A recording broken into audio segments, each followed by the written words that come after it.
बिस्मिल्लाहिर्रहमानिर्रहीम। अस्सलाम वालेकुम नादरीन, आप यूट्यूब चैनल देख रहे हैं। मैं इमरान खान हूँ। सबसे पहले इंटरनेशनल खबरें और फिर उसके बाद पाकिस्तान के अंदर से। अब ईरान ने ये दावा किया है और जवाब दिया है डोनाल्ड ट्रंप की बात का, क्योंकि डोनाल्ड ट्रंप बार बार ये कह रहे हैं कि ईरान मेरे से रब्ते कर रहा है, ईरान के लोग हमारी मिन्नत कर रहे हैं, ईरान के लोग मुज़ाकरात करना चाहते हैं।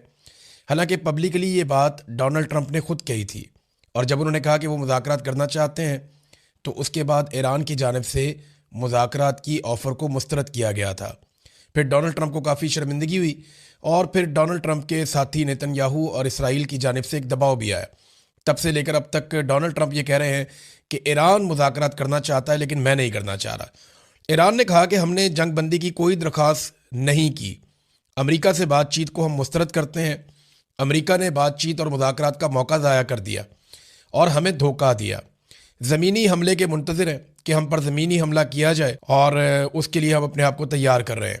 ये ईरानी वज़ीर ख़ारजा अराक़ची का स्टेटमेंट है जो उन्होंने गुज़िश्ता दिन दिया। अच्छा, ट्रंप के बकौल उन्होंने ईरान की फ़िज़ाई और बहरी क़ुव्वत को मुकम्मल तौर पर तबाह किया है। ये डोनाल्ड ट्रंप ने दावा किया। ये फ़िज़ाई क़ुव्वत तो ना होने के बराबर थी, और समंदर के अंदर दावा तो डोनाल्ड ट्रंप कर रहे हैं, लेकिन ईरान ये कहता है कि हम तबाही फेर रहे हैं, हम अटैक कर रहे हैं। एक अमेरिकी ऑयल टैंकर को भी निशाना बनाया ईरान ने, और वो जो निशाना बनाते हैं उसके बाद फुटेज भी जारी करते हैं, वो बताते हैं कि हमने ये किया। और डोनाल्ड ट्रंप ने ये कहा कि हमने उनकी कुव्वत तबाह कर दी है, और साथ ही साथ उन्होंने वार्निंग दी पासदारान इनकलाब, जो एक फ़ोर्स है ईरान की जो इस वक्त ये अटैक कर रही है, उनके कमांडर्स को वार्निंग दी कि वो ओहदे छोड़ दें तो उन्हें माफ़ी मिल सकती है, वरना फिर उनके ऊपर हमले होंगे और उन्हें नुकसान पहुंचाया जाएगा। एक और बड़ी अजीब चीज़ की डोनाल्ड ट्रंप ने, मुझे पहले समझ ही नहीं आई। डोनाल्ड ट्रंप ने कहा कि जो नया सुप्रीम लीडर मुंतखब किया गया ईरान में, मुश्तबा खामनई, आयतुल्ला खामनई के बेटे हैं, उनके बारे में डोनाल्ड ट्रंप ने कहा जी कि मुझे वो कबूल नहीं है, खामनई का बेटा। और साथ उन्होंने ये कहा कि नए सुप्रीम लीडर के इंतखाब में मुझे शामिल किया जाए। यानी वो जो कमेटी है जो फैसला करती है कि नया सुप्रीम लीडर ईरान का कौन होगा, डोनाल्ड ट्रंप कहते हैं कि उसके इंतखाब में मुझे शामिल किया जाए, मैं बताऊंगा किसे ईरान का सुप्रीम लीडर बनाना है। अब मामला ये है कि ये तो उनका बड़ा मजहबी मामला है और उनका अपना ज़ाती अंदरूनी मामला है और अपना तरीक़ाकार है। अब इसमें डोनाल्ड ट्रंप मुदाखलत कैसे कर सकते हैं? देखिए, इसी को बोलते हैं रजीम चेंज। डोनाल्ड ट्रंप चाहते हैं कि उनकी मर्ज़ी से हो जाए, लेकिन ईरान इसके बारे में कुछ मानने को तैयार नहीं है। कुछ खबरें ऐसी भी आई हैं कि नेतन्याहू को तशवीश हुई है इसराइल को, और उन्होंने अमरीकी हुकूमत से इसके बारे में सवालात भी किए। ख़ास तौर पर डोनाल्ड ट्रंप से पूछा है कि जनाब, हमें ये पता चल रहा है कि आप किसी और सोर्स के ज़रिए से ईरान को अंगेज कर रहे हैं।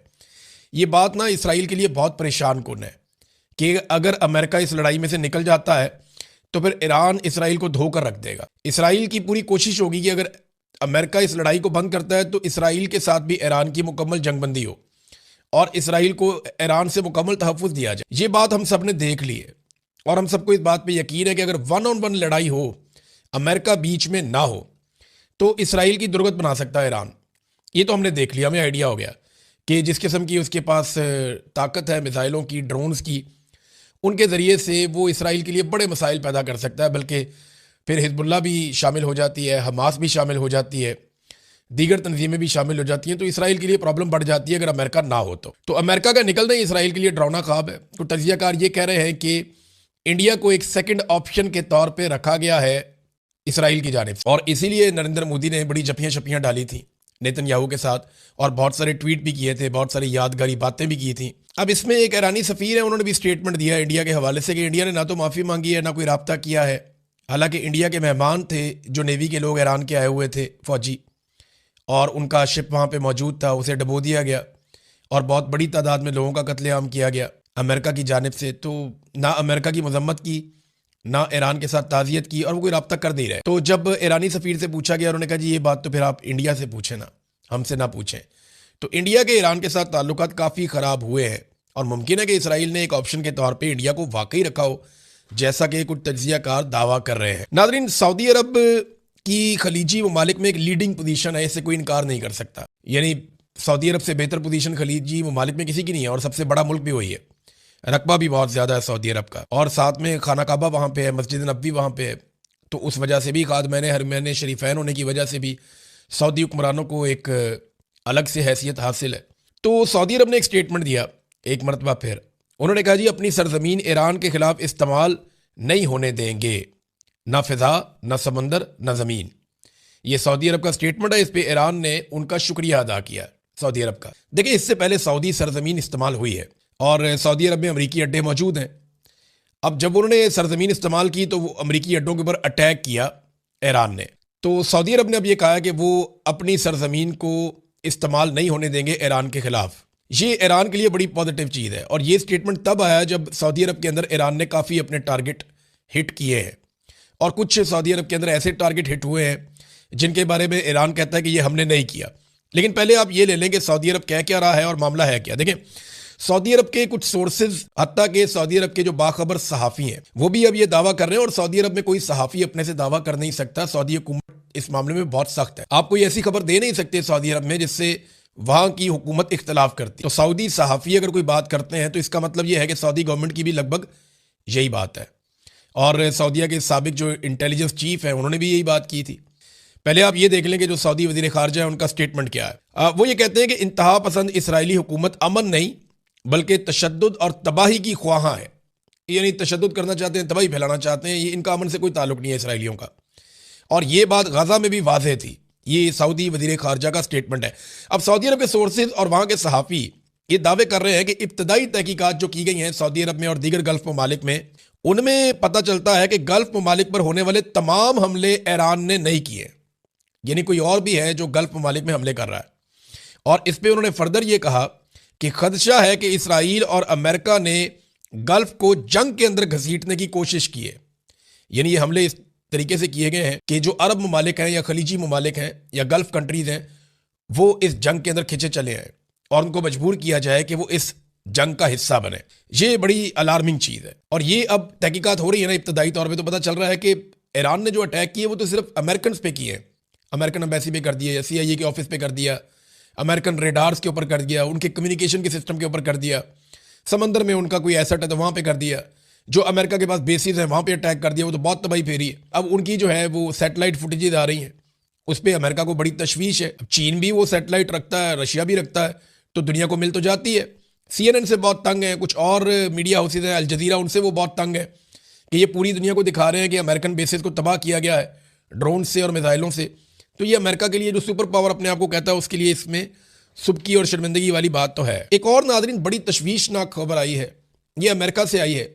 इससे पहले मैंने कुछ इसराइलियों को ये बात करते हुए सुना भी और उनके मैंने क्लिप्स देखे। उसके बाद जो अमरीकी सहाफ़ी हैं जिनका मैंने पहले भी जिक्र किया था, ये टक्कर कार्लसन, इन्होंने एक बड़ी अलार्मिंग किस्म की खबर दी और ये खबर पहले भी मौजूद थी, लेकिन अब क्योंकि इसकी तस्दीक होती चली जा रही है तो मैं आपके साथ शेयर कर रहा हूँ कि मस्जिद अक्सा को शहीद करने का मनसूबा, जिस तरह गल्फ़ कंट्रीज़ में इधर उधर से मिसाइल आकर लगे हैं ना, ऐसे ही कहीं से कोई मिसाइल आकर मस्जिद अक्सा पे लग सकता और मस्जिद अक्सा को शहीद करने के बाद उसका इल्ज़ाम लगा दिया जाएगा ईरान पे, ताकि अरब ममालिक या गल्फ़ कंट्रीज़ मिलकर ईरान के ऊपर अटैक करें और ये आपस में लड़ने लगे।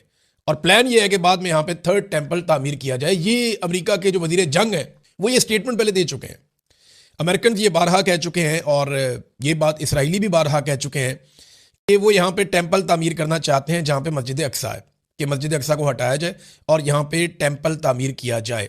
अब इस जंग के बहाने जब ईरान मिसाइल मार रहा है तो ये किया जा सकता है, इसके बारे में दावा किया गया और ये अमरीकी सहाफ़ी ने ये खबर दी है। ये बड़ा अलार्मिंग है, इसके ऊपर सबको बात करनी पड़ेगी और ये रिस्पॉन्सिबिलिटी मस्जिद अक्सा की सबको लेनी पड़ेगी क्योंकि इसके साथ मुसलमानों के जज्बात जुड़े हुए हैं। ईरानी हमलों की शिद्दत कैसी है इसके बारे में मैं कुछ आपके सामने रखना चाहता हूँ, क्योंकि कुछ दावे सामने आ रहे हैं कि शिद्दत कम हुई है, तो ये बात बिल्कुल ठीक है। जब शुरू का दिन था तब ईरान ने बड़ा ज़बरदस्त रिटेलिएट किया था। हफ्ते वाले दिन ईरान ने बड़े शदीद हमले किए थे और सैकड़ों मिसाइल और ड्रोन्स दाग दिए थे। उसके बाद बदतरीज जो हमले किए जा रहे हैं उनमें तादाद कम होती चली गई। तादाद कम होने की वजह क्या है? देखिए, एक तो पहले दिन खामनाई को शहीद किया गया था और बच्चियों की बहुत बड़ी तादाद शहीद हो गई थी, तो वो इंस्टेंट रिएक्शन था जिसमें ईरान ने बड़ा शदीद हमला किया था और अपने बहुत सारे हथियार चला दिए थे पहले ही दिन। फिर अमरीकी अड्डे उस वक्त पूरी तरह से फंक्शनल थे, तो उस वक्त उन अड्डों के ऊपर बड़ी भारी बमबारी की गई थी। अब ज़्यादा अमेरिकन यहाँ पे नहीं है, बहुत सारे अमेरिकन निकल गए हैं, उन्होंने बहुत सारी जगह खाली कर दी हैं, तो अब हथियार यहाँ पे इस्तेमाल कम किए जा रहे हैं। एक ये वजह भी है। तीसरा ये है कि टारगेट का तयन पहले हो चुका था कि ये टारगेट्स हैं, इनको लॉक किया हुआ था, जैसे ही वक्त आएगा तो हम इन टारगेट्स को हिट करेंगे, और यही हुआ था। और अब नए टारगेट्स जो है ना वो दूर हैं और ईरान की वहां तक रेंज नहीं है। अमेरिकन तैयारे अब यहां से उड़ उड़ के नहीं आ रहे, वो अब दूर से आ रहे हैं। उन्हें यूरोप में, बरतानिया में, जहां जहां पे उनको अड्डे मिले वो वहां से अपनी कार्रवाइयां अब कर रहे हैं। और जो अब्राहम लिंकन उनका एक शिप है वो उसको भी दूर ले गए हैं ईरान के मिसाइलों की रेंज से।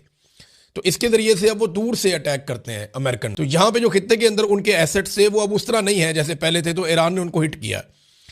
फिर ईरान ये भी चाहता है कि हथियारों को बचाकर वो एक लंबी लड़ाई लड़ने के लिए अपने आप को तैयार करे। मगर हुआ यह है कि गुज़िश्ता 24 घंटों में इसराइल ने और अमेरिका ने बड़े खौफनाक अटैक किए हैं तेहरान पे।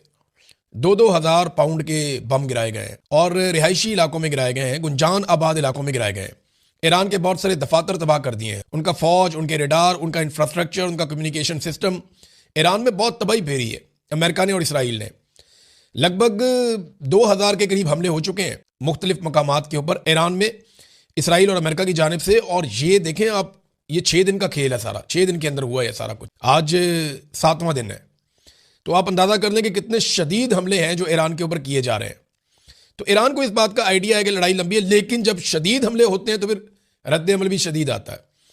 ये जो आखिरी दिन गुजरा है, जुमेरात का दिन, जब अमेरिका और इसराइल की जानिब से शदीद हमले किए गए, तो फिर ईरान ने नए ड्रोन्स भी इस्तेमाल किए, हदीद नाम का मैंने आपको पहले बताया था, खैबर मिसाइल भी इस्तेमाल किए, क्लस्टर बम भी इस्तेमाल किए, और उसके विजुअल्स भी आ रहे हैं, मनाजिर आ रहे हैं कि वो एक बम बहुत सारे बमों में तकसीम हो जाता है और वो आग लगाता है, तबाही फैलाता है। तो इसराइल के ऊपर अटैक ज़्यादा कर रहा है ईरान। एक चीज़ और मैं आपको बताऊं कि ऐसा नहीं है कि ईरान के सारे टारगेट जाके लगते हैं।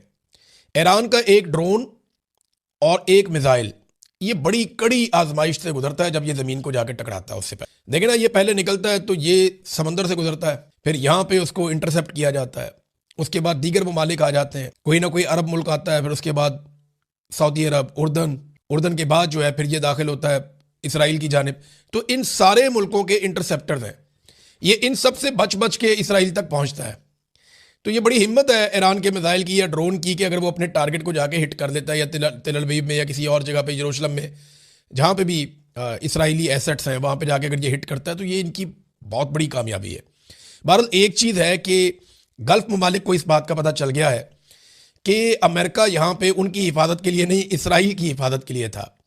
यानी अरबों की हिफाजत से ज़्यादा अमेरिका की तरजीह है कि वो इसराइलियों की हिफाजत करे, और ये होता हुआ अरबों ने देख भी लिया। मुझे लगता है कि इस जंग के बाद अरब अपना कुछ ऐसा फैसला ज़रूर करेंगे जिससे वो कोई नई हिकमत अमली बनाएंगे अपने दिफा के हवाले से। और दिफा करना किससे? आपस में तो उन्होंने लड़ना नहीं है। अरबों की लड़ाई तो सिर्फ इसराइल के साथ है, ना पाकिस्तान ने अरबों से लड़ना है, ना ईरान ने अरबों से लड़ना है। ये आपस में तो लड़ना ही नहीं इन्होंने। सारे मुसलमान मुल्क हैं, इनके अच्छे ताल्लुकात हैं, और शिया सुन्नी लड़ाई भी अब खत्म हो जानी चाहिए। और बहुत हद तक इसके अंदर मुसलमानों में इत्तफाक राय पाया भी जाता है। बहरहाल ये इसराइल के साथ लड़ाई का मामला है, तो फिर इसराइल को भी प्रोटेक्ट करेगा और अरबों को भी प्रोटेक्ट करेगा एक ही मुल्क, तो ये मुमकिन नहीं है। अरबों को मेरे ख्याल में अब फैसला करना पड़ेगा। कुर्दिश फोर्सेस जो हैं उनका भी स्टेटमेंट आया जो बड़ा पॉजिटिव है। यहाँ पे कुर्दिस्तान रीजनल हुकूमत है, उसका रद्द अमल है। उन्होंने कहा कि अमेरिका का मीडिया और उनकी हुकूमत ने जो खबरें फैलाई हैं, जो आर्मी अखबारात में और मुख्तलिफ जगहों पर छपी हैं कि कुर्दों ने अटैक कर दिया, ये खबर मैंने भी आपको बताई थी कि कुर्दों ने अटैक कर दिया ईरानी फोर्सेस के ऊपर, तो ये इक्का दुक्का वाक़यात तो हो सकते हैं, लेकिन ये बतौर पॉलिसी के नहीं किया गया और ये झूठ है। वो कह रहे हैं जी हम कोई हमला ऐसा नहीं करने जा रहे, हम अमेरिकन हथियार लेके ऐसी किसी लड़ाई का हिस्सा बनने नहीं जा रहे। ये उनकी जानिब से दावा किया गया। ईरान ने, मैंने आपको बताया था कि अमरीकी टैंकर तबाह किया खलीज फारस में, और अमेरिका के अंदर जो पेट्रोल की कीमतें हैं गुज़िश्ता 1 साल में इतनी ज़्यादा नहीं थी जितनी अब हो गई हैं। अमेरिका में पेट्रोलियम मसनूआत की कीमतें इस हमले के बाद मज़ीद बढ़ गई हैं। वैसे भी जो बहरान आलमी मंडी में पैदा हुआ है तो कीमतों का असर तो अमेरिका पे, यूरोप पे, पूरी दुनिया पे जाएगा। पाकिस्तान में पेट्रोल की किल्लत पैदा हो गई है, हुकूमत कोई और मौक़िफ़ दे रही है।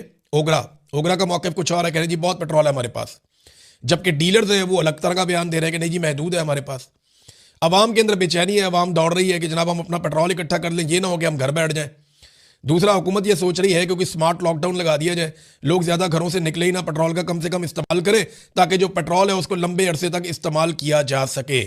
अब डीलर्स ये चाहते हैं कि वो पेट्रोल अवाम को ना दें और पेट्रोल को रोकें, ताकि जैसे ही इसकी कीमत बढ़े तो वो इससे मुनाफा भी कमा सकें। तो पाकिस्तान में तो ये चीज़ चल रही है, जब भी कोई बहरान आता है तो उससे फ़ायदा उठाने की सब कोशिश करते हैं। और पाकिस्तानी हुक्मरानों की तवज्जो इन मामलात की तरफ नहीं है, उनकी तवज्जो किसी और मामले की तरफ, दुनिया उनका मजाक उड़ाती है।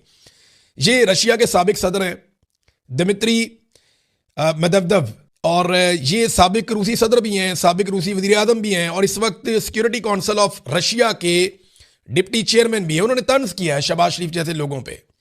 तंज करते हुए उन्होंने क्या कहा, जरा ये आप सुने। इन्होंने तंज करते हुए कहा कि जनाब क्यों ना डोनाल्ड ट्रंप को अमन का नोबेल इनाम दे दिया जाए, जंगें शुरू करने पे, मासूमों को कत्ल करने पे। तो दुनिया पाकिस्तान के ऊपर तंज कर रही है, लेकिन पाकिस्तान को समझ नहीं आ रही, और पाकिस्तानी हुक्मरान इस बात के लिए बिल्कुल आमादा नहीं है, फील्ड मार्शल आसिम मुनीर और शहबाज शरीफ, कि डोनाल्ड ट्रंप से जो अमन के नोबेल इनाम की नामजदगी है वो पाकिस्तान वापस ले। पाकिस्तान ये करने के लिए तैयार नहीं है। न्यूयॉर्क टाइम ने अपनी रिपोर्ट में हवाले देकर यह साबित किया है कि जो मिनाब स्कूल के ऊपर अटैक किया गया, बच्चियों का स्कूल है जहाँ पे 170 के करीब बच्चियाँ शहीद हो गई थी और 60 के करीब अस्पतालों में पड़ी हुई हैं। ये बहुत बड़ा कत्लेआम है। अब ये न्यूयॉर्क टाइम ने साबित किया कि ये हमला इसराइल ने नहीं किया था। सरकारी बयानात का तज्जिया किया उन्होंने। जनरल केन ने इस बात की तस्दीक की है कि उस दिन ईरान के उस इलाके में अमेरिका ने कार्रवाई की थी। पेंटागन के नक्शे भी इस बात की तस्दीक कर रहे हैं, और इसराइली हुकाम कह रहे हैं कि हमने तो यहाँ कार्रवाई नहीं की थी। ये अमेरिका ने कार्रवाई की थी, क्योंकि 2016 तक ये एक फौजी अड्डे का हिस्सा था ये स्कूल, लेकिन 2016 के बाद इसकी सिचुएशन बदल गई थी। आज 10 साल के बाद अमेरिका ने वहाँ अटैक कर दिया और मासूम बच्चियों को शहीद कर दिया। लेकिन शहबाज शरीफ अमन के नोबेल इनाम की नामजदगी कभी वापस नहीं लेगा। सूरत-ए-हाल इनकी ये हो गई है कि पाकिस्तान तहरीक-ए-इंसाफ ने इसराइल के खिलाफ करारदाद पेश करने की बात की, और नून लीग और पीपल्स पार्टी असेंबली से भाग गए। यानी करारदाद पेश करने की उन्होंने बात की, हम करारदाद पेश करना चाहते हैं, वो दौड़ गए असेंबली से, क्योंकि मुत्तफिका तौर पे मंजूर करवानी पड़नी थी ना, या पूरे पाकिस्तान के सामने नंगे हो जाते। और डर इस बात का भी था कि पाकिस्तान तहरीक-ए-इंसाफ अपनी करारदाद में अमेरिका और इसराइल दोनों की मजम्मत करते, और नून लीग और पीपल्स पार्टी को वहां पर मौक़िफ़ देना पड़ता, या वो इस करारदाद के हक में वोट ना देते तो अवाम के सामने जलील होते, और अगर वोट देते तो डोनाल्ड ट्रंप से जूते खाते। तो ये बेचारों की बहुत बुरी सूरत हाल है। बिलावल जो है वो चुप करके बैठ गया जब पूछा गया कि डोनाल्ड ट्रंप का नोबेल इनाम। मरियम नवाज ने काफ़ी बहरहाल सबूत दिया ढिठाई का, और उन्होंने ढिठाई के साथ कहा बच्चियां शहीद हो गई, इतनी तबाही फैल गई दुनिया के अंदर, 7 जंगें छेड़ दी इस आदमी ने। लेकिन मरियम नवाज ने बड़े आराम से कहा कि शहबाज शरीफ जो कर रहे हैं अच्छा कर रहे हैं। अच्छा, पाकिस्तान में बहुत सारे लोग जो है ना वो इसकी तारीफें कर रहे हैं, देखिए हम कितने अच्छे जूते पॉलिश करते हैं, पाकिस्तान को लड़ाई से बचा रहे हैं। नहीं, वो पाकिस्तान को लड़ाई से बचाने के लिए जूते पॉलिश नहीं कर रहे, वो अपनी हुकूमत बचाने के लिए और अपना किया हुआ जुल्म छुपाने के लिए, इमरान खान को जेल में रखने के लिए जूते पॉलिश कर रहे हैं। इनका कोई अमल इमरान खान के बगैर नहीं है। हर आईनी तरमीम, हर फैसला, हर चीज़, जो भी कानून साजी ये करते हैं इमरान खान की वजह से करते हैं। एस्टेब्लिशमेंट का मसला आज भी इमरान खान है।